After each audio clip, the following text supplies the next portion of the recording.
this desk for me. I know. And I need more room. I might be moving back downstairs again. I thought you were still downstairs. No, I'm upstairs in my little office. Are we live? Should We we are say hello to everybody? Hello, everybody. We have 2 people watching. Hello, everybody. Welcome. Welcome. Hey, now that you have 300 episodes, this is 301. Don't you lose an episode on the Apple feed because it's only 300? We don't lose it. We don't lose the feed. So if anybody subscribes to the show, they get all of our episodes. Right. Oh, speaking of the 2 old bitches, I just got an email from them. Hey, we're live. Hello, we're live. So that's the name of their show. Oh, okay. That's the name of their show. I would never refer to people like that just because I decided to. I thought just in a height of no action. Sorry. That's the name of their show. Funny. They're amazing. Anyway, of course. What was I saying? Amazing. Now you just made me forget what happened. You said it's the RSS feed now that you have. Oh yeah.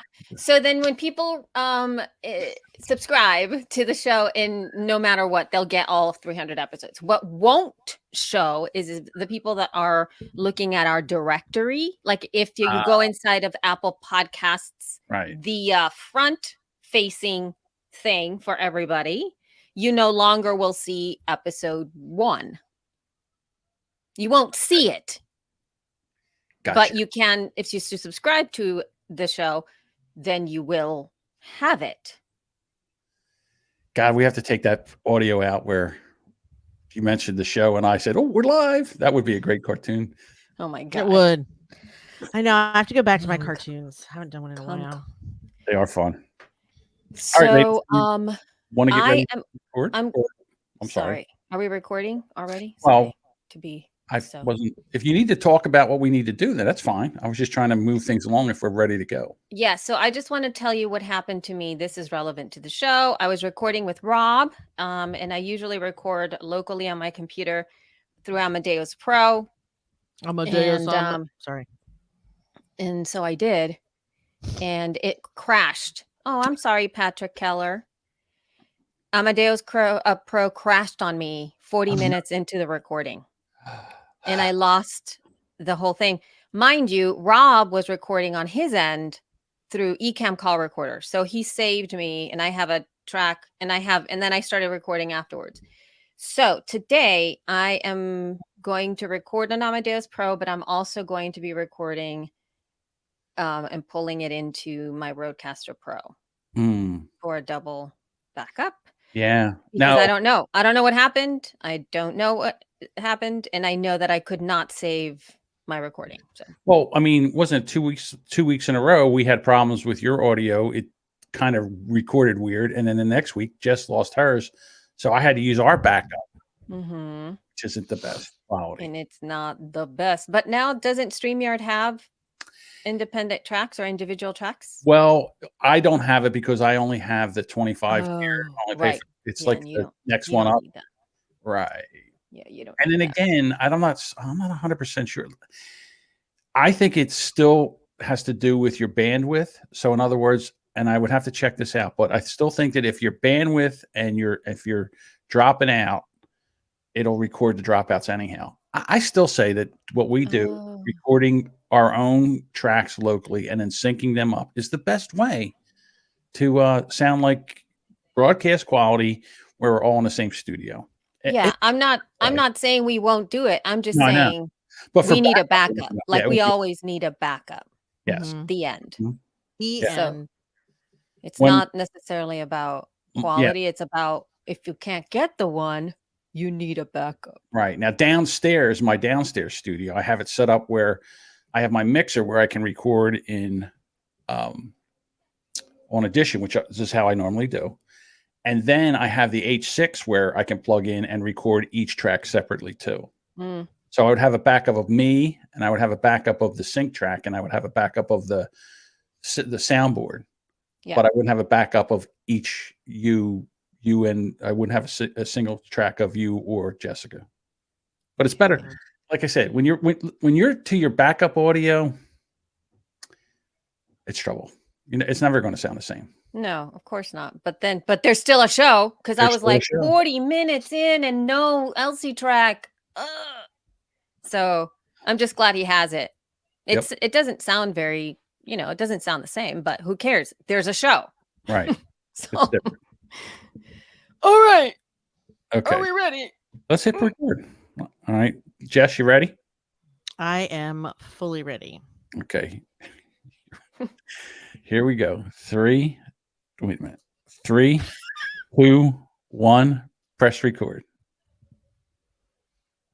I just had a flashback to the last episode when Elsie asked you the question and you were off in I don't know where you were, but you weren't with us. Yes, she was in a different place.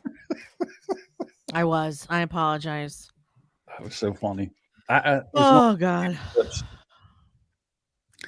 I think I pulled that and sent that to you. I'm not 100% sure. Yes, you did. Yes, you did. You did. Yeah. All righty. So what I did here, let me see if I can do this. Give me a second. As we go through the show, Yes. where is it?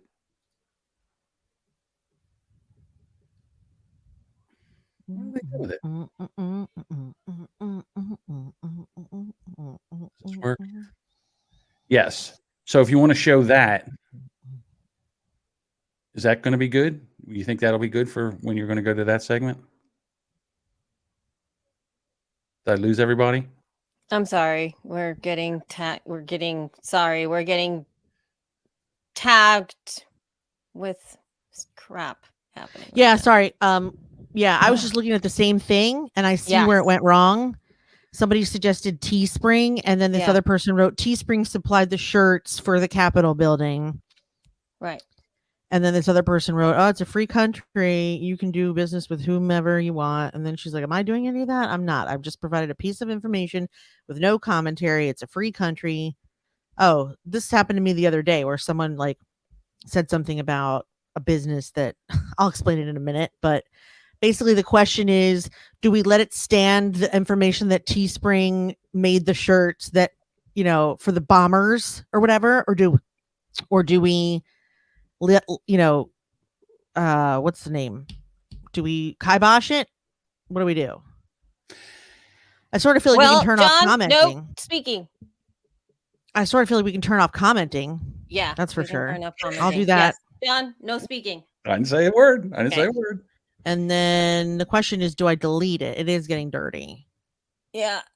It's an implied political statement. All right, I'm just going to write a reply. I can't because I already turned off commenting. Whatever. Fuck it. I'll just tell Jenny I turned off commenting. Yeah, we're in the middle of recording people. Honestly, this is like, Can't you behave for just an hour and a half so we can record? I mean, that rarely happens in our group. Rarely. no, happens. well, that's it. Yeah, it's very rare, but still, though, it is. But it does happen. It does happen, and I think that. Thank you for the mods. Thank you, Jenny, for flagging it so quick. Should I put a light on in here? It's starting to look a little shadowy. Hold on. Dude, we have to start recording. What do you mean Darn. a light? I'm shadowy. I'm in the darkish. Oh my God. So, yeah, John. So it gets a little bit crazy. It's crazy. Honestly. I remember like there was somebody who posted on, I followed it. It was Libsyn was tagged in a post, but it wasn't to us. You know how people tag other, like just whatever. And somebody replied to a thread and they were like, "I'm going to unsubscribe to your show right now because of," and and it was like this indignant thing. And it was like, yeah, because you have no followers or something. That was like their last, you have no, right. And then when I was like, why is this person screaming? And I went and looked, and then their Twitter account, it was like they had 36 followers. And I was like, Why should I listen to you? You only have 20 followers. I have 36. I know. Oh, my. I was just like, okay, person who's really angry over bah. Okay. It's again, and this is a personal thing, but like for me, I just check out. Like in other words, there's no sense in you're not going to change anybody's mind. Whatever you say doesn't matter.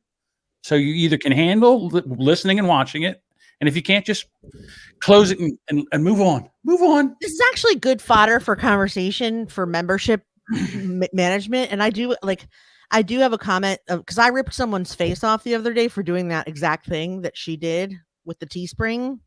And so I want to talk about it. But can we start the show first? Sure, let's jump into it. Sure. All right, cool. We can do that. Here we go. You mind, Elsie, if I derail it? I don't derail it again. We don't have to do the other thing. It's fine. All right, here we go. Okay.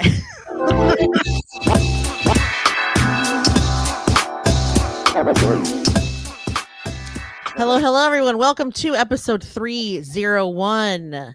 We are She Podcast. I'm your host, Jessica Kupferman, and my co-host, a lovely bird in yellow today, Elsie Escobar. And today is not her birthday, but I thought it was. Hey, happy birthday! Awesome! Yay!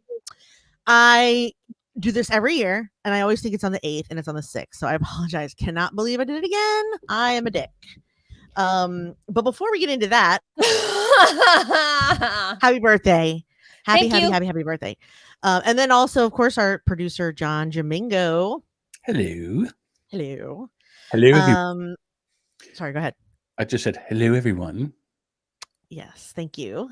So before we pressed record, we were discussing an instance in the membership where someone asked a question about merch. What do you use for creating merch? And, there were lots of answers because there are lots of answers. And someone posted a link to either an article or a tidbit of information that one of the companies, and I won't say who, supplied the t-shirts for the people who stormed the Capitol on January 6th. So in other words, like, we shouldn't use this. I mean, she didn't provide any commentary, just the simple information that that's where they bought the MAGA t-shirts was this company.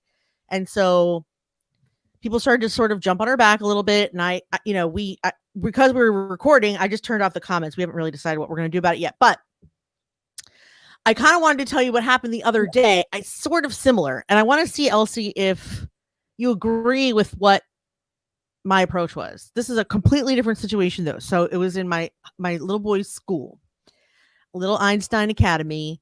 And my friend Brianna, and yes, she is my friend, but she's also like 30. But anyway, so she has been planning a fundraiser for the school.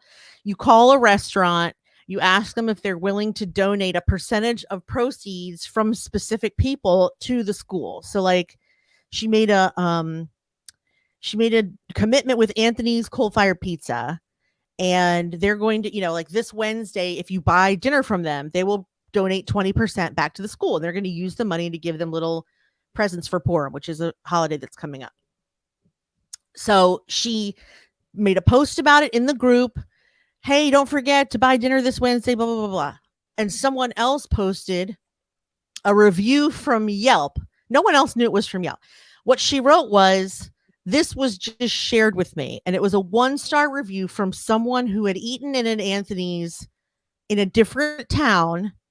And someone was anti-Semitic at the table, not a worker, but like a guest, was saying anti-Semitic and white powery type things.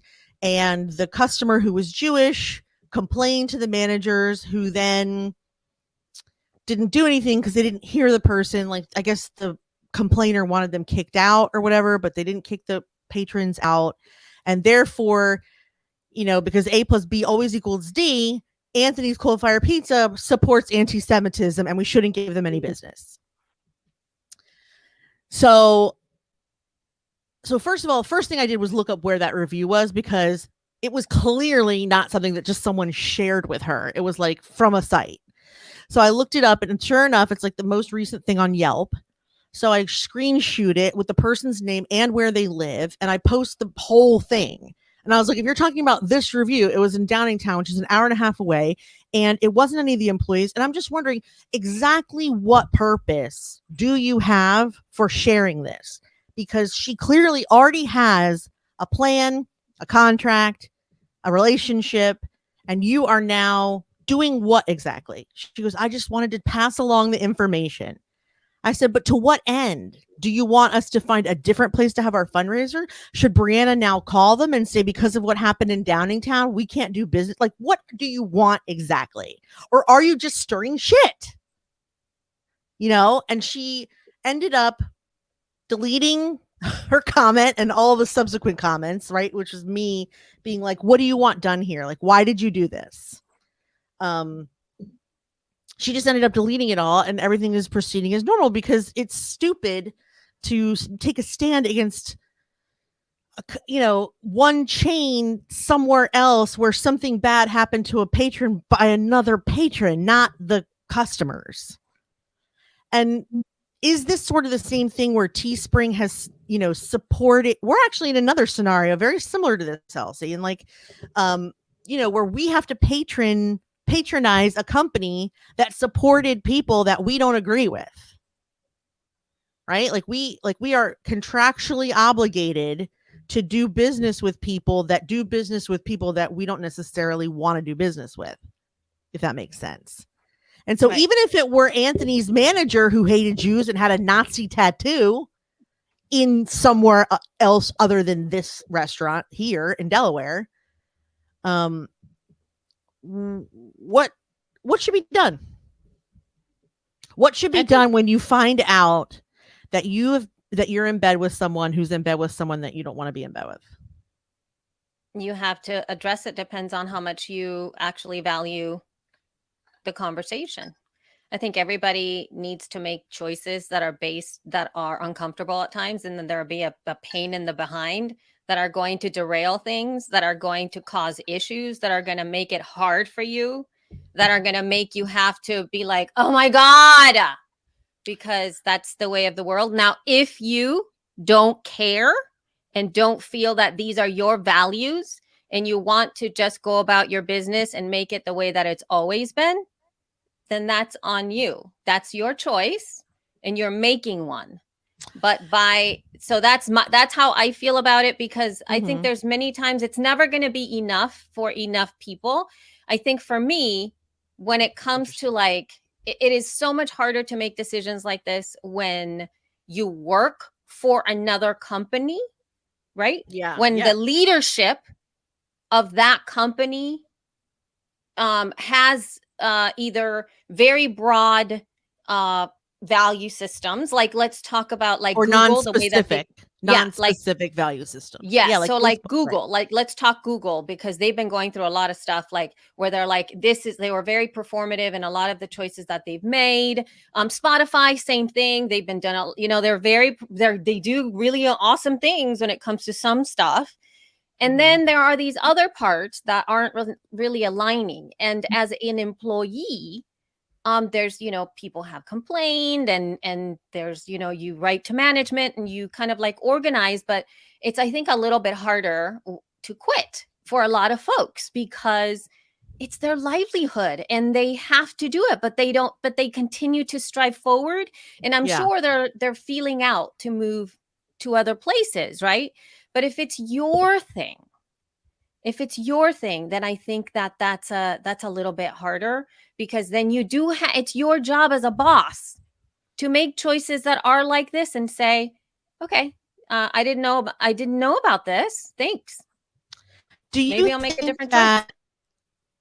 Okay, the restaurant managers, clearly could have been a little bit more alarmed, but it is a free country. So you can't stop people from saying things you don't like.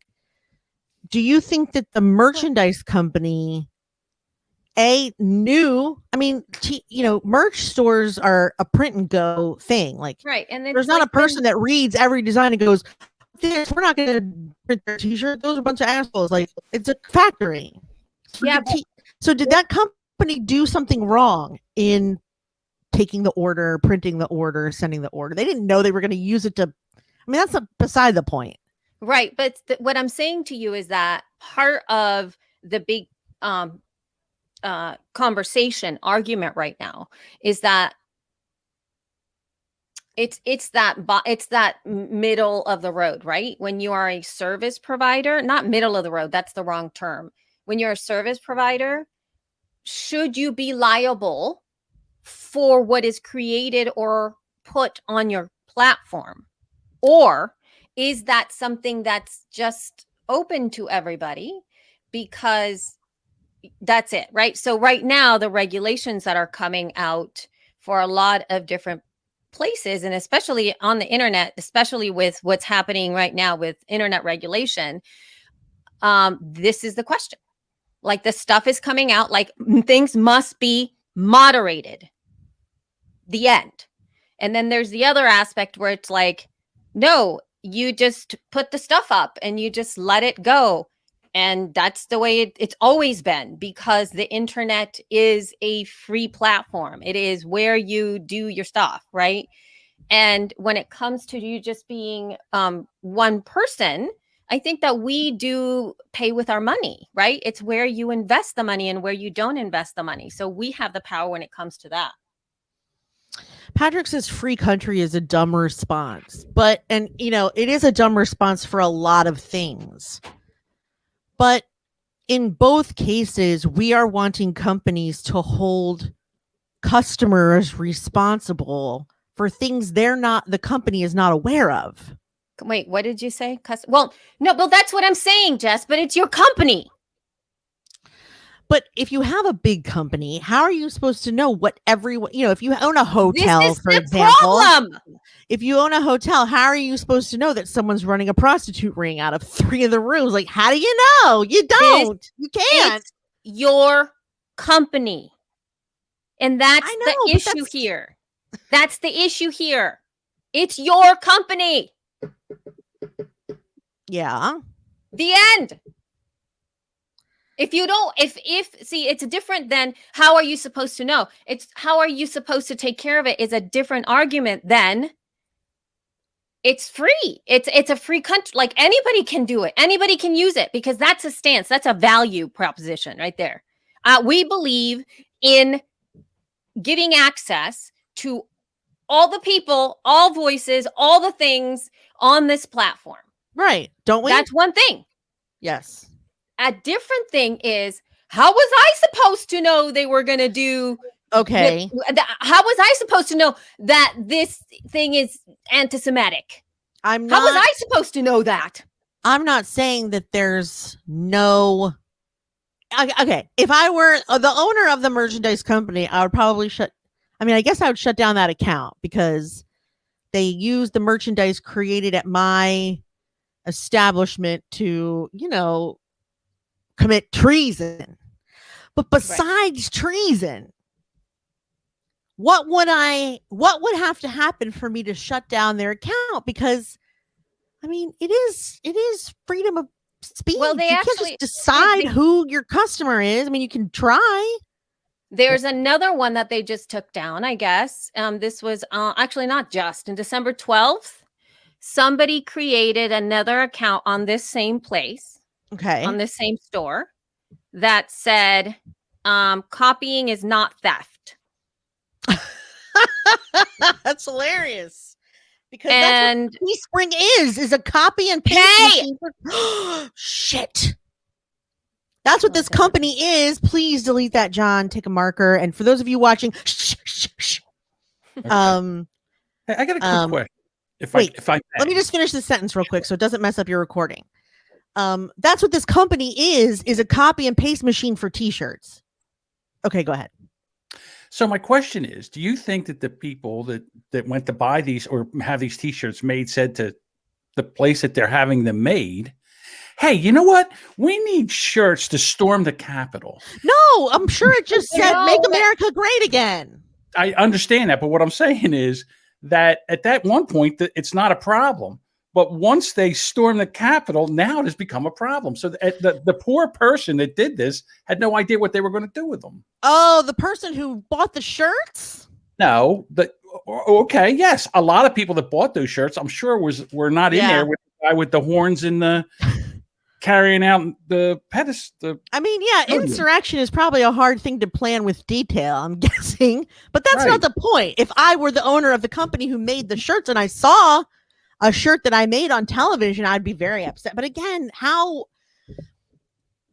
Your company. I don't know what to say. I just don't know what That to makes- say, except in the So- case of the restaurant, I was just annoyed because nothing good could happen from that information, nor was it relevant to our current situation, I thought. And the So- same thing in the group.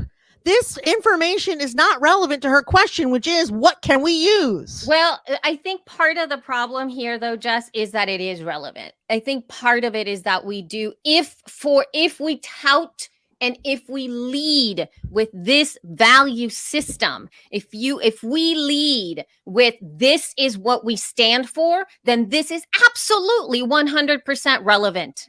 Absolutely 100% relevant. Because if like somebody's like, here's my panel on how to make pizza at home, and your panel only has, 5 white guys, right? But they're making pizza, and we But go like, that's you a have no women. Hey, you have no women on the panel. And then they're like, how is that relevant to this panel? Okay, that's a specifically conscious decision. I'm talking about things that are But happening it's not without the conscious to the knowledge. person. It's not conscious to the person that put this panel about pizza together. They did not pay attention to it. It wasn't top of mind. They don't value that. It might have been unconscious bias. It might have been something they didn't see before we told them, do you notice a little something different here? That's part of the process here, is to make sure people see. Because when you see something, you cannot unsee it anymore. Right? Yes. I was actually just thinking about this. I sent you a picture of I know this is relevant. I sent you a picture of my new little desk area that I have Mhm. in the living room, which is lovely and beautiful. And I have myself like right by the window, like that's, it's amazing. I love to look out the window. I love the sunshine. I felt so happy. And I showed Randy and I was like, look at my thing. And he was like, this is great. It's so wonderful. And then he goes, it's so Elsie to be sitting so happy looking outside the window. And then directly across the street, there's like this, it's kind of far away. I can barely see it. There's this like house that has these 2 giant poles. And one of them is like, it's got like the American or like the Confederate flag and a Trump flag. Mhm. And I had never noticed. But now, Yeah. every Well, time I once we look out my notice- window, I So- see a Trump flag and a Confederate flag. So Jenny It might says there's a certain debate if we don't share our beliefs online or we should share all our beliefs online. And honestly, that debate, I think, is separate from this, because this is not about sharing our own beliefs. This is about, do we kibosh other people whose beliefs are different from ours from using our products and services? And do we take a stand against companies who have not done that to our own liking? Right. I think that that's a much broader question there. Because And also, yeah, yeah. I think everyone's going to decide for themselves whether or not they want to share their beliefs or don't. right. And that could go on forever. But if you, let's say let's say you see that, someone has shared a belief that you don't agree with, but you have a like legal contract that you have to do business with them until a certain time is over. hmm Do you break the contract? There's no way you can break the contract without killing yourself. And like, I don't know. And also if it's something that the company didn't even do, but Well, someone- you can't. I don't think I think that that's a harder thing. I'd rather stick to what you just mentioned before, where Okay, it's like okay. that train of thought to me makes a lot. You're Yeah. obligated to do business with someone whose beliefs you now know you don't agree with. That's an Right. easier answer. I mean, it's not, but it's like, No, but to some degree, and I understand, but you had also but the said something second level before- of that is the level I'm stuck on, which is like the company doesn't believe or not believe, but their patrons, some are inevitably going to, because that's life. See, the other thing too, though, is that there is a process, and this is what I've been sitting with along with many different things, is that in order for us as human beings to be able to shift our perspective, our habits, our actions, it takes a lot of time. Taking it from a perspective of the mundane, let's talk about creating a habit of drinking more water. Let's just do it that way. It's pretty safe. Right. We'll see. And then, like, to be able to, number one, understand that water is really, truly something that is a tool for you. It's medicine for your body. And to really subscribe simply just to the fact that you can be dehydrated and it could cause horrible things to your body. If you don't begin that whole process of drinking more water by 100% going in to the fact that dehydration can really stop vital functions of your body, even at a minimal amount, you're not going to make that you're not going to make it something that you want to change. And even just that is going to take you time. You're going to have to be doing research on water, making sure that you're understanding what hydration really does. How does water affect your body? Like, it helps to do all of these different things, right? All of these layers of your body, and it can really help you become a healthier human being just by that one thing. But we have to start with that process. And that's not like, tomorrow I will be drinking 8 hours of, 8 ounces a day of 8 glasses of blah, blah, because the doctor told me. Because you're not going to be in it. You're going to quit. You're not going to continue that because you're not invested in it. You don't know. I'm struggling with this metaphor. Well, it's because that's the way the world, that's how you would deal with being an anti-racist person, to recognize that fact that the anti-blackness actually exists in the world.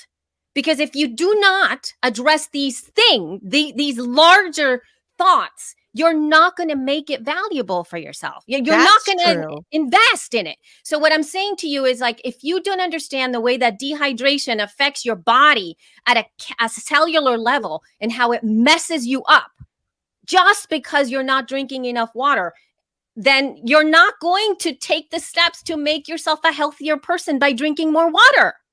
Okay, That's see what where I'm you're saying. going. I understand. Right? Yes, but for whatever reason, okay, so Jenny said a hotel in DC that had become a gathering place decided they didn't want to be associated with it, gathering place for QAnon or whatever. So they closed the restaurant and they canceled all reservations. What if they found out after? Should they put out a public statement and apologize? What should we have them do? What should we have the merchandise company do, knowing that those T-shirts? I don't know what they did. Put out did they something? I don't know. Is that what it takes for people to start doing business with them, though? Well, I mean, it's not like they were like racists. Come, bring your T-shirts here. It won't for everybody. Like, it depends on who you subscribe to. Now, if I'm going to, I'm going to share a link. John, I'm going to put it in our private chat. Okay. And then if you can put it in the public chat, that would be really great. Got it. So it's a tweet, and this is this tweet I just saw this morning is by Daphne Keller, and she is a platform regulation director from Stanford Cyber Policy Center. And she was talking about, everything that's going down right now with the 230 reform, which is the online platform deplatforming, internet regulation stuff that's happening right now and that Congress is putting forward.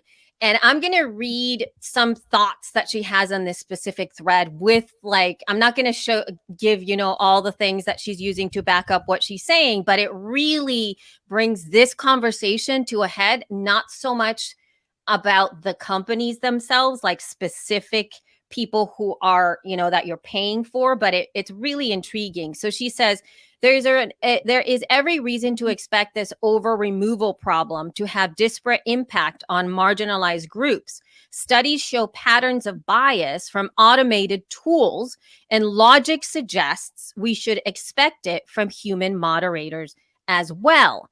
And then she shares some studies about the disparate impact from automated content moderation tools.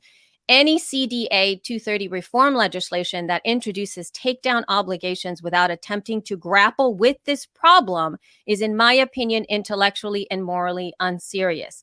That conspicuously includes the current, Mark Warner bill. Grappling with the problem would mean, at minimum, adopting the procedural protections for users that have been utterly standard in human rights literature and civil society discussion for a decade now. What essentially she's saying is that the moderation of this that you're talking about, Jess, is for sure massive, a massive undertaking.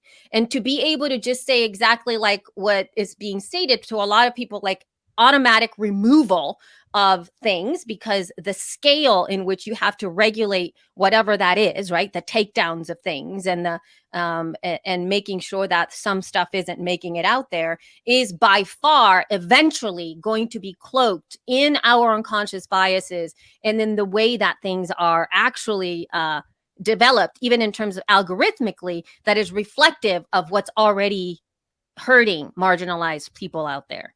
So it's not an easy question. It's not an easy solution at all. No, it's not. But Highly there are also complicated. there are super also complex.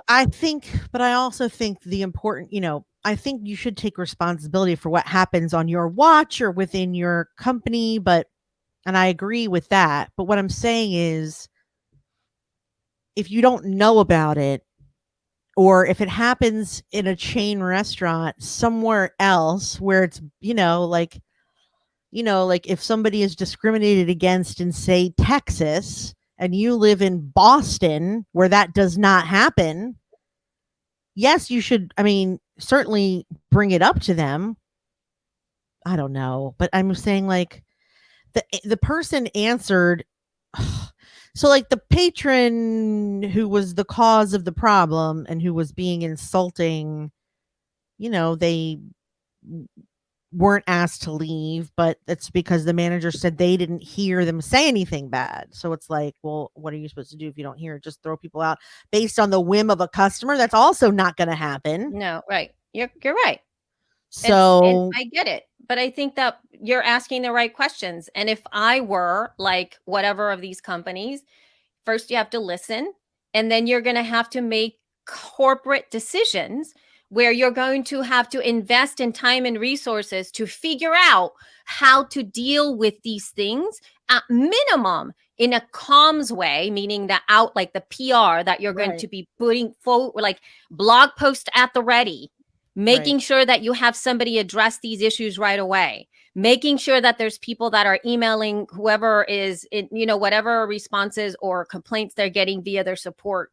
Like that has to be an organized approach, strategy to be able to manage these conversations, particularly if you don't want to be known for, hey, that's where the thing is. If you want to get your, insert whatever thing that it may possibly kill people stuff and be harmful to the majority of our human race, then use that company, right? If that's who you want to be, hey, you don't need to fix the PR, whatever. But other than that, you're going to have to deal with like you internally as a company have to have these discussions. I'm sure Teespring. Whoops. I'm sure this company's people who are working out there, the employees, are not just sitting there going, oh my God, I'm sure they're like, oh my God, did you see what's on the store? Did you see that? Yeah. Did you see? Have you told so-and-so who is their manager? I brought it to their attention. And then they said, they'll deal with it. And they haven't done it. I'm getting emails. What do you think we should do? Do you think that they're not doing that too? Wait, so Marianne says, I missed the beginning of this conversation and I knew I shouldn't have jumped in. Now I see the specific message this conversation is about, and it's much more clear than I thought. Gross. I'd love to know in what way. Hold on 1 second. Like, what does she mean by that, you think? Hang on, there's a cat ejection going on. Oh. I mean, Marion, are you saying that the person who I'm just curious which part is gross? The person who, yeah, like the question was just about how to make merch, and it ended up turning into like a here's what this company does or did or didn't do. I'm just, And they I did don't think, apologize, as Clara pointed out. They, she has a link there where you can read their apology, but yeah, but that apparently, she might not be even referring to that. But at the same time, though, I mean, what I'm saying is that there is a much larger, complicated issue that I do feel is imperative for companies to deal on their own, to be able to make decisions so that they can empower those people that are working for them to have an experience of working in a great place, in a place that feels good to them, and also not be like, not know what to say and not to be able to put stuff around. And is it enough to have apologies go out and then do the same thing again? I felt like in the situation with my son that the person was trying to piss all over what was already being planned for no good reason. That she found something disparaging about the company we were going to do business with and shared it after the fact with no clear resolution, just in the spirit of letting everyone know what's happening. And I don't think that's necessary. In the case of the message they're talking about in our group, that's a totally different thing. Teespring saw what was printed on those shirts and they apologized immediately and took it down. It was a disgusting, revolting t-shirt. Yeah, but at the same time, though, Jess, again, what we're saying here was not they did it. It is a by far, I think, a company culture kind of thing. And if you and that's when you start to make a decision. These folks here lead from this place. These folks are proactive and they take care of this stuff. These folks here, if somebody calls attention to it, awesome. Right. But anything goes.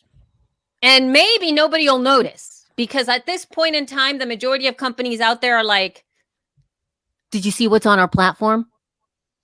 I hope nobody sees. Yeah. That's really the scope of what's happening right now with a lot of stuff. So it's a horrible time to be in business right now, because there's two defined sides and they're very angry with each other. And you're trying to, I forget what someone said, something about why won't they take a stance against this? And then that person said, because the other side buys this too.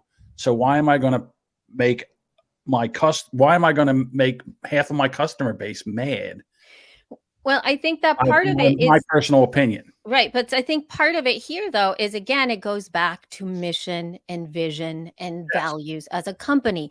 Correct. If that is your personal value, then go for it and live it and expand it and make sure everybody that steps through your door recognizes and sees that right away.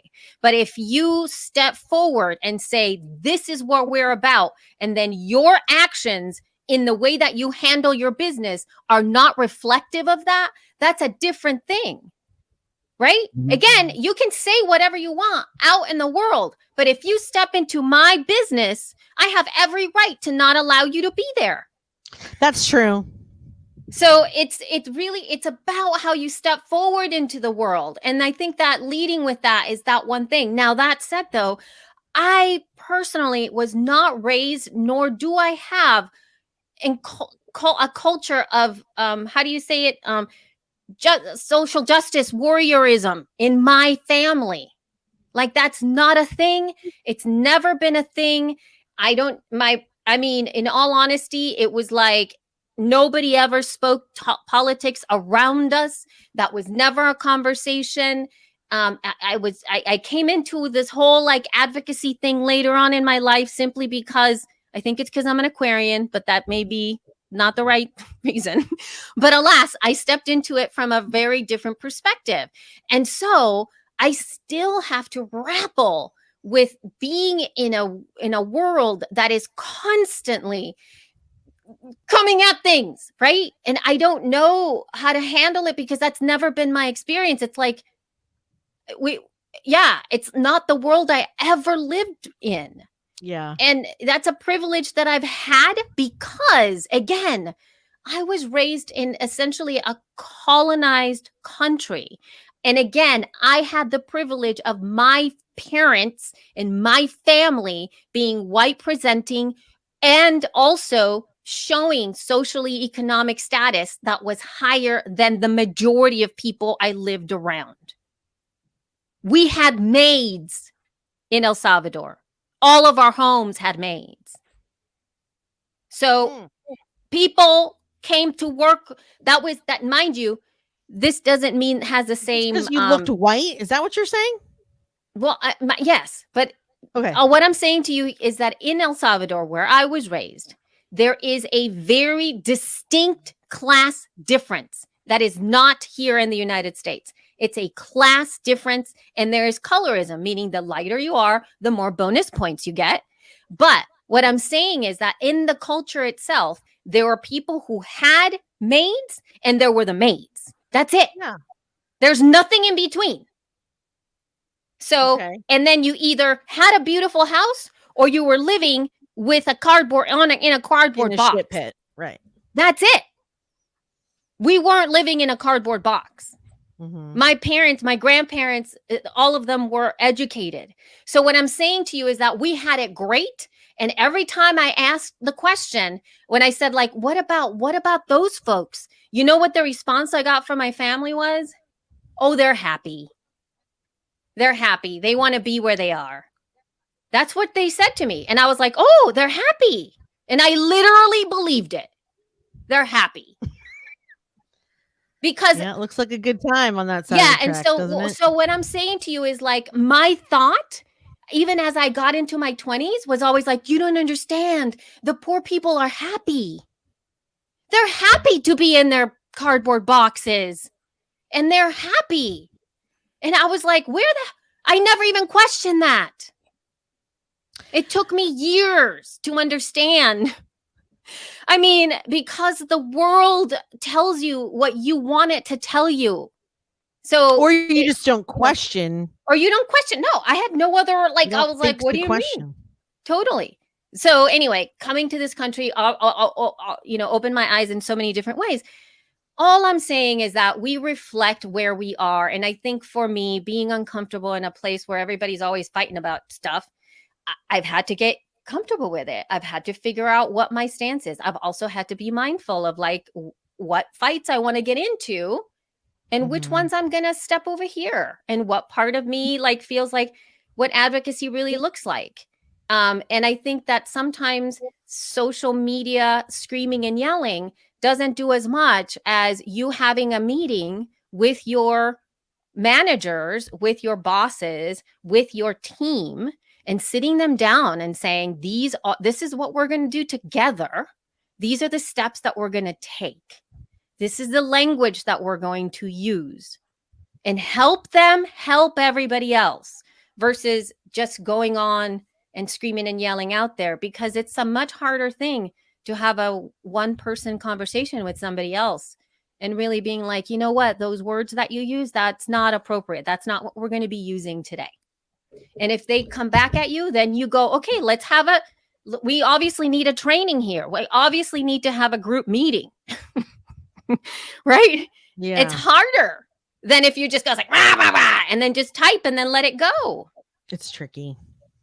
Yeah. Anyway. It's an easy cut and dry when you are aware of what's happening in your own company and you can put a stop to it. Yeah. But if you're not, or if it's too late, or if you, like I said, already, or if you as a patron find out about this after you've already made commitments, it gets much trickier. It's not as cut and dry, I don't think. No. And it's, I know that there's like that kind of a thought in the health and wellness industry, not to do with like racism and things like that, but mostly with the shame that comes from not eating organic food. Do you know where that chicken came from? Yeah. Yeah. Do you know that eggs, you know how they were, and there's like all of this, like, I mean, seriously, it's like if you buy an egg, did you read the carton? Did it say this type of a thing versus that type of a thing? And then you're like, holy shit. Like there was a point where, and it actually starts to really affect. I didn't know that this was a thing too, Jess. There was a point in my life where I didn't even know what to eat because I was so self-conscious of like making the wrong choice about my body that there's another thing called, it's not called anorexia. It's called something else. Somebody help me in the comments. Maybe you know what I'm talking about. It is not anorexia in the sense of like you don't eat the food because you're controlling yourself. You actually stop eating the food because it's not the right food. It's not the Mhm. That's a thing. it's Like a yeah, health thing? there's a thing. I didn't even, when I found out that was the name of it, I was like, oh, that's what I started to develop habits around that. And I realized, holy shit, this is not healthy Yeah. because I was stopping myself from eating because Mhm. it was not Right. the right Culturally appropriate and brand organic or- and good for you, and it didn't have any chemicals and it didn't have all the preservatives and it right. all of that stuff. So it was actually causing me harm. Yeah. And I feel that's what tends to happen now. It's like going to a place where every choice you make, you're not making any choices, and it's ultimately, or maybe you're making too many of the not the best ones, and it's harming you and your family at deeper levels. So orthorexia. Let's see. I knew Clara was going to come. Is that it? Orthorexia. I love it. Let's look it up. Let's see. I mean, I don't love it, I think it might but be I love that it. she knows it. Orthorexia. Yes, it is. That's what it is. It's orthorexia. That's right. The first time that I saw that term, I literally was like, oh, I think that I'm developing some patterns that are based on this, and this is not okay. And it made me think about it. So anyway. Same thing Yeah. happened to me with insulin resistant. Really? Oh, Yeah. I was like, that's it. That's what I have. Oh yeah. Mm-hmm. Yeah. What does that Yeah. mean? I don't even know. That's but anyway, thank you, Clara Harris. Thank you so much. We're going to have a link in the show notes. We have to get that and put it in the, I have to keep it somewhere because that is the right term. And I think that there's something to be said about, you know, sometimes we get obsessive and we get compulsive about good things and we end up causing a deeper harm. So anywho, should we talk about podcasting or are we just not going to today? I was just going to ask you the exact same question. Because, oh my God, Should we I do guess the this is news? like episode 301, not about podcasting. Well, it is in a way because everything you It just talked is. about, it can be it's podcast related on the topic of your podcast and what you're going to talk about and what you can't talk about. And Right. it's all about values. It is podcasting. Right. Yeah, that's true. Do we want? I mean, let's ask the audience who's been watching us for the last What do hour. we have for in our show notes though? Like, I think that I we want to have Chartable. We have China. We have Spotify, and we have Stacy Sims. We have Stacy Sims as our sponsor of this episode. Well, we definitely have to discuss Miss Stacy. So yes. So Let's do Stacy that. Sims, the sponsorship queen extraordinaire, who has profited from her podcast since day one. She has a show called Diabetes Connections, and she has been doing it for 5 years. She has no sales experience or a business degree, but she has been selling ads with her show, and she makes more that way than she did as a TV health reporter. So now she is passing on what she does for free. So if you join the webinar, and the link should be at the bottom here, it's shepodcast.com/Sims, SIMMS, shepodcast.com/SIMMS. Sign up, find out what you're really selling, because it's not your show content. And I totally agree with that. Get the truth about how many downloads your podcast needs, which, by the way, hers is not the type of show because, you know, only so many people have diabetes or care for people with diabetes. So it's not like it's 20,000 people a week. It's modest and humble, but she still makes a good amount of cash. Find out how to find sponsors and consider all the ethical things that you want to consider before you start selling your show. So if you've just launched or you're experienced, this webinar is for everyone who wants to make more money podcasting. So check it out. sheepodcast.com/SIMMS. And by the way, if you're listening to this right when it came out, you got to do it right now because the webinar is February 17th. So don't delay. Go sign up today. Yeah, we love Stacy Sims is one of those people like, you know how there's lots of folks out there that are teaching how to make money podcasting and they've just seen what's worked or all of those things. Stacy has actually really worked very, very hard to make the money that she's making and she's hustled her butts off. She's got more than one butt. All three butts. But she's developed a system that really works for her. And part of it is that she actually has made it work. And she's making a living off of this, folks. This isn't, I mean, she really is managing it and selling her show out. Yeah, for sure. So if you're going to invest in her, I would 100% do it. I am so happy to be her sponsor because I 100% believe in what she's doing. So anywho, all right. So how about we do one podcasting story and then maybe we can ask our audience here, do you want us to talk about the chartable trends? They have a lot of interesting news. Do you want to talk about Spotify partnering with New York University for a podcast course? Do you want to talk about Spotify creating a horrifying patent to monitor user speech and consequence of sound? Maybe. There's also a Jason Calacanis had a Twitter post that he I think that's kind of statement of the obvious. We can skip that. We can skip the state. Yeah, I think we should talk about the last thing you said about the patent. Oh, the Spotify and the horrifying thing. Yep. That sounds good. All right. Do that one. Okay, then. That sounds juicy. Can you give me a transition into it? Okay, so here we go. All right, so let's go ahead and take some news. The news you can use for the informed podcaster. Podcasting news.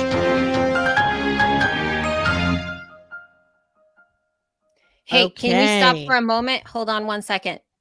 Sure. I got a little bit stressed out because I didn't press record on the other thing. What other thing? Like I said I would. And I'm right now just saving my file. John, okay.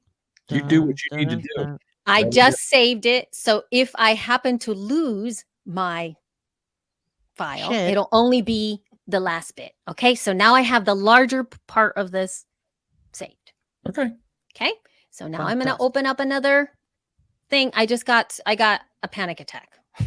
All right. So you're going to send me 2 files this time. I'm going to send you 2 files just so that I'm feeling good in my own. All right. So tell me when you start recording so I can sync your voice. I am starting to record right now. Okay. I'm recording. All right. Just put another marker in there. Okay. We're good. Awesome. Okay. Jess, go ahead. Oh, me? Okay. So here we go. The headline: Spotify secures horrifying patent to monitor user speech. Spotify wants to know your emotional state, gender, age, or accent. If you listen to Spotify soon enough, Spotify is going to start listening to you. This platform has secured a patent to monitor the background noise and speech of its users. The Big Green Circle first filed a patent for its identification of taste attributes from an audio signal in February 2018 and finally received approval on January 12th of this year. The goal is to gauge the listener's emotional state, gender, age, or accent in order to recommend new music. Wow, they are getting specific. I mean, like real specific. Spotify wants to keep tabs on your intonation, stress, rhythm, and the likes of units of speech in order to know if you're feeling happy, angry, sad, or neutral. That is a lot of assumptions. But what it says. Go ahead. No, but then they also say that it'll monitor environmental metadata using sounds from vehicles on a street, other people talking, birds chirping, and in order to further customize their recommendations. Right? Right. And they seem, it says, weirdly obsessed with your genitals. The word gender appears over and over. Part of the patent includes gender recognition system that can be used to extract the gender related information from a speech signal. I mean, that's not even relevant, because I know a lot of guys who will in private listen to Britney Spears all day. Hey, it doesn't, And, I don't think gender that's has nothing to do with it, I or don't think that- sexuality. I don't think that's the problem, the issue. here, After but all, go it on. would be terrible to listen to good music if a streaming platform thinks it's intended for someone with a different gender identity. I mean, I think that's sarcasm. So yeah, they want to know all the things just so they can recommend the right music for you. I will say this, using Spotify, they are always dead on about what stuff they can recommend to me. And I'm pretty sure they don't need this patent, because every time I listen to something and they're like, well, you should like this. Or if I'm making a playlist, they almost always go, hey, this playlist seems like it should have this person, this person, this person. I'm like, yup, every time. So I'm not sure they need this kind of thing, but they really want to know. They don't need to know any of this, I don't think, in order to get the information they want. I think if this comes out, I really think people are going to flee Spotify like It's they very did crazy. Titanic. Have people flee to Amazon? From Amazon? But they're not listening. They're They not are listening. Otherwise, they wouldn't be able to hear the word Alexa. They are Whoops. listening all the time. All right, yeah, Oh, that's the point is right. true. Here's the crazy thing. I mean, And they're not writing it down. but right they're now. Just think about how many times you're on camera in a day when you're out doing things, and now they're going to be listening to you too. I just Yeah. it really gives me the creeps. It makes me want to unplug all my devices in here and take my phone and have the Siri removed. But then how can I spell? Like, I live on a busy street. Are they going to assume I'm a New Yorker and start sending me ads for Broadway shit? Like, that's just Actually, weird. so you know what? There's another link here that I'm reading about. It's the other link because I put these two together because they kind of match. So there's another Okay. article on China where it says the Right. name of the article is China is home to a growing market for dubious Oh, emotion yes. recognition technology, which is exactly the same as the Spotify thing, but they're doing it sort of like looking at your face for whatever reason to tell you how you feel. Junk science. It calls it part junk of it, science. I love though, that. So here's part of the article, and that says this. It says a 2019 meta-analysis that looked at over 1,000 studies on emotion recognition found that it's not possible to confidently infer happiness from a smile, anger from a scowl, or sadness from a frown as much of current technology tries to do when applying what are mistakenly believed to be scientific facts. In other words, using facial expressions to determine someone's attention level, motivation, or trustworthiness, all things emotion recognition companies purport to do, simply isn't achievable. Now, mind you, that is just showing your face, right? But with a voice, can you imagine trying to discern whether somebody, like I've been screaming this entire episode, essentially, very loudly. And I often do that with my children. That doesn't necessarily say that I am sad or angry. In fact, I'm just screaming. And there's many people who just scream, who just are really loud and Those scary. people used to live in a hospital, but now they don't. Hey, listen, guilty as charged. I do the same thing. Right. I think you get more. I think you get more of and I'm going to use a poker term, a tell, which means you get more information from audio than you do from visual. Although you use both. We're trained Yeah, it's from a kid to use both. for sure. Yes. But it's like, I mean, when Randy starts to get very passionate, it sounds like he is like screaming at, but he's not, he's just serious. He's very much like, passionate. yeah, and like me. So can you imagine us talking? It's just like, what is happening? And it's like, we're not angry. We're not arguing. It's just, You're amped. we're amped all the time. And so that doesn't necessarily reflect like Your an emotional angry thing. Yeah. Do Yeah, you ever actually, go- Scott and I are like that too. Go ahead. Sorry. It's funny. So my whole family's like that. We're very loud. We're very boisterous. We talk. And if you ever had somebody come over, like a friend that's household is maybe a little toned down, and they come over, and when they get done, they're like, oh, I can't, they come over for a meal or something, and they're like, oh, you guy okay? And you're like, what are you talking about? And they're like, my sister moved to Atlanta, Georgia from New Jersey, and they wanted to put her on medication because from this area, we're very boisterous, we're very loud. They wanted to calm her down. Yeah. It's just, again, it can also be geographical. Yeah. Think of it. It can also be relationship. Like Scott and I, like if we bicker, which is not that often, like I can get pretty noisy, but then 5 minutes later, I'm like, can I help you with anything? Do you need, but like the other night he kept talking. I told Elsie, imagine if that was happening the other night. I told Elsie he was frustrated with himself about something he did wrong. Right. And I guess he, kept apologizing. And I was just like, you have to stop this. And he was like, no, but I just need her to understand that I didn't mean to. And I'm like, she's going to understand, but you have got to stop talking about it. And then finally it ended with me screaming, you're torturing me. Stop saying it already. Stop saying it. Like, and then I ran out of the room. I'm like, my ears are bleeding. And I ran away. Like, what can you imagine? Like China being like, this bitch is crazy.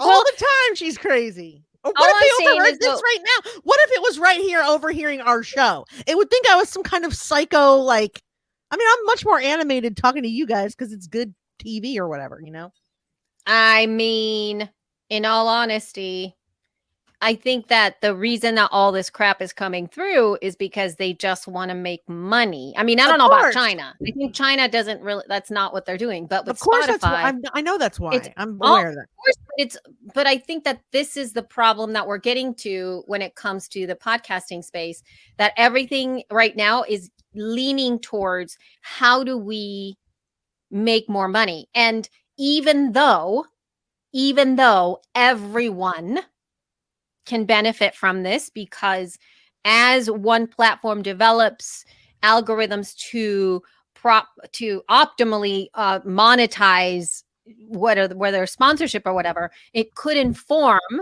the little people, right? The ones that are doing us by ourselves so that we can sell our own content. I understand that this could actually reflect better on us, but I don't trust that, because I think they're making choices that are based on the corporate entities, but they're not really addressing the needs of us for the most part.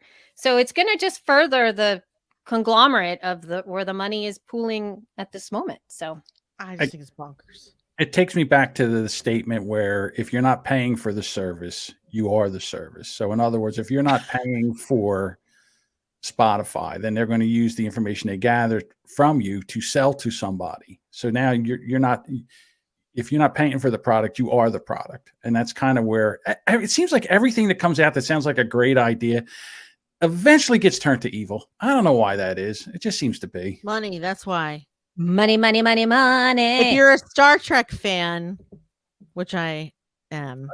I am. That like Star Trek, when they reflect back on Earth and this time period, they call it like a money driven society, which they don't have anymore. It's completely foreign to them that we are being, managed by and influenced by and motivated by money. And actually that there's another alien culture that is, their whole culture is about profit. And like, instead of having the 10 commandments, they have like the rules of acquisition. Oh my gosh.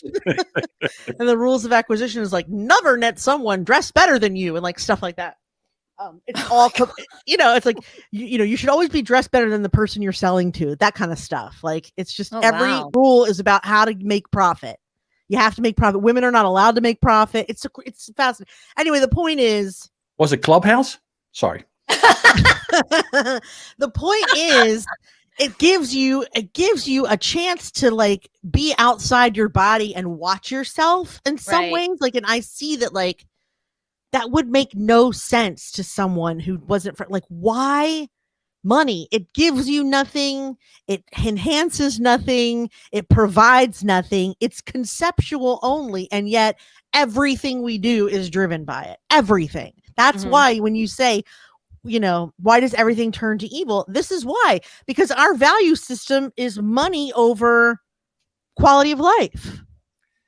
Well, like Star Yep. Trek, once we get those replicators where we can have lunch That's dinner true. replicated, we can just go over and say Earl Grey hot, Yeah. and maybe we won't need money anymore. It's true that there are some things on Star Trek that would solve all these problems that can never exist, like machines that can just materialize food. Because that is why they're not motivated by money anymore, is because they can just go, I'll have spaghetti and meatballs, please. Whoosh, and they just give it to you. Well, I know that Jess and I are big fans of the show. I can't think of it now. The one with Seth The Mac- Orville. the Orville, and I they love had the that Orville. one episode where they found a replicator. They were starving. They found a replicator. They got it. They plugged it in. They turned it on. They go, "What do you want? What do you want?" And the guy goes, "A Twinkie." And they look at each other like, "A Twinkie? Really? A Twinkie?" So it's one of those things. Oh my Yeah. God.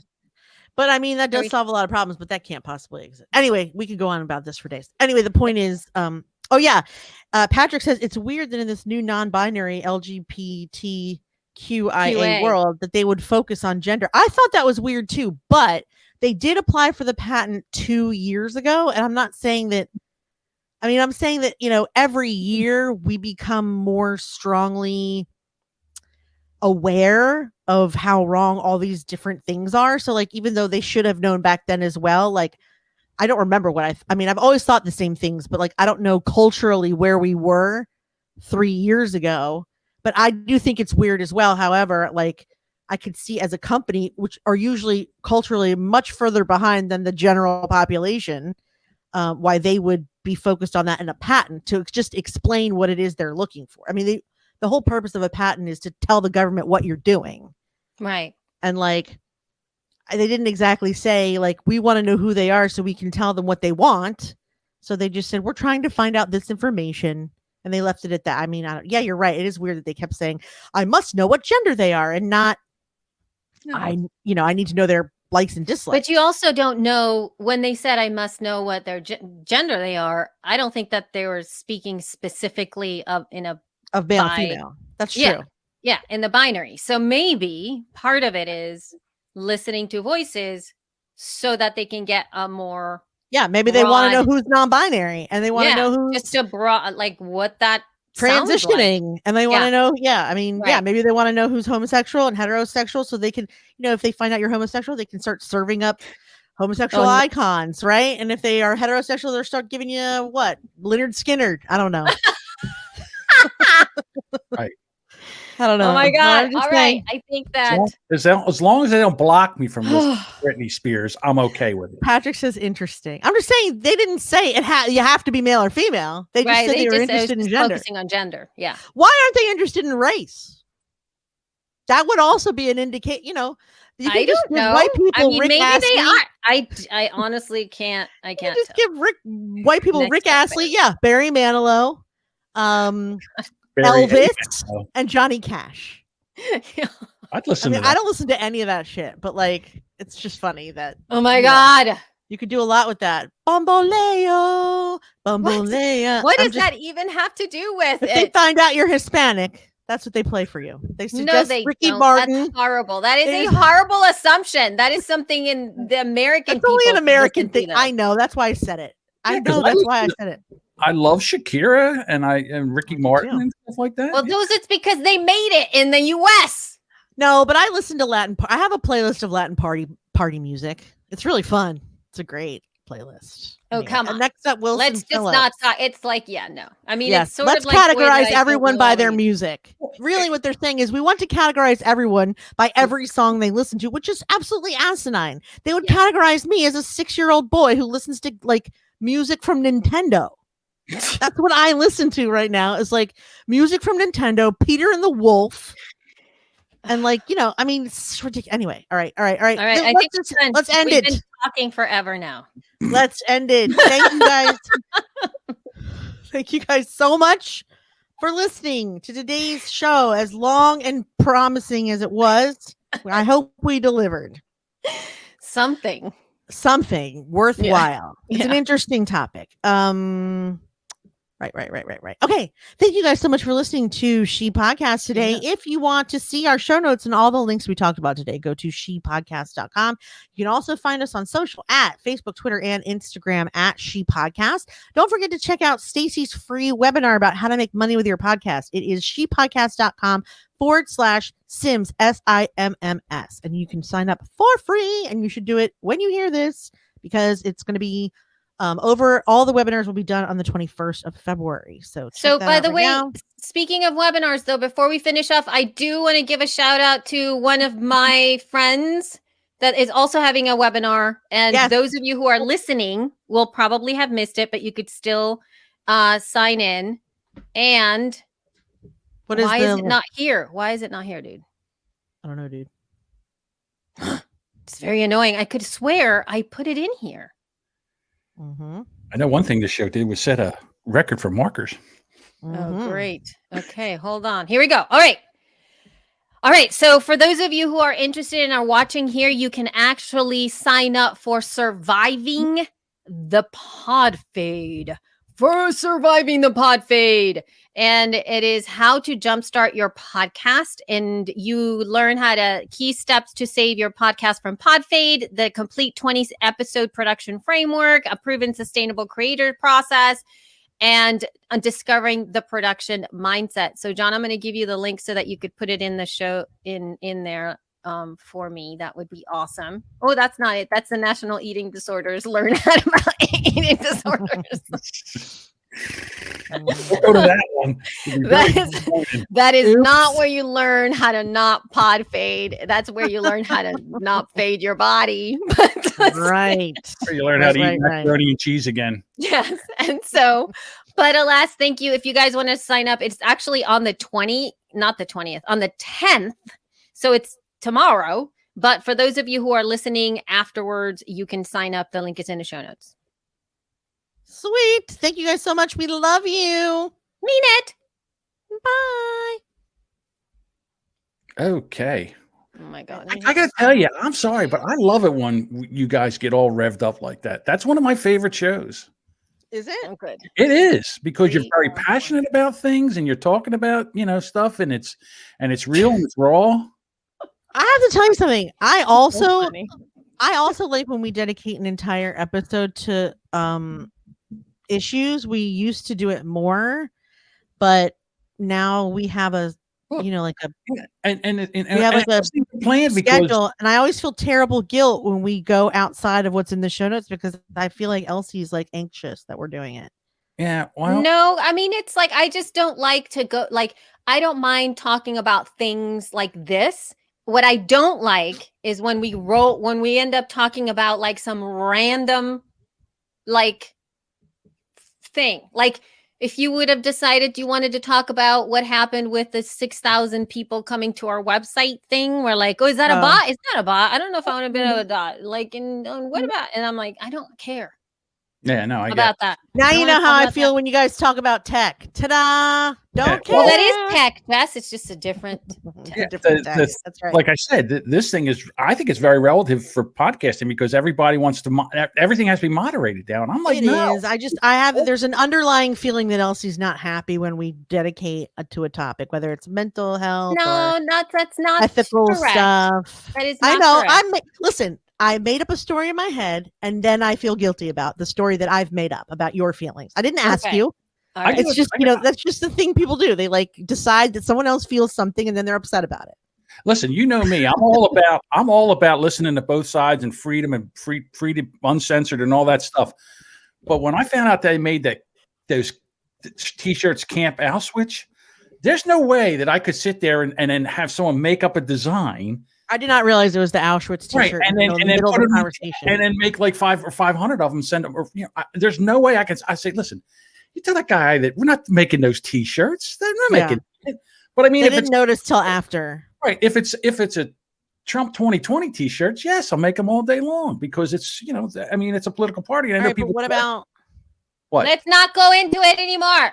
Right, bye. We're done. All right, talk to you All later. right, Jess, I'll talk to Bye, you about guys. this. in Oh my 5 God. minutes. Bye. Bye. Bye.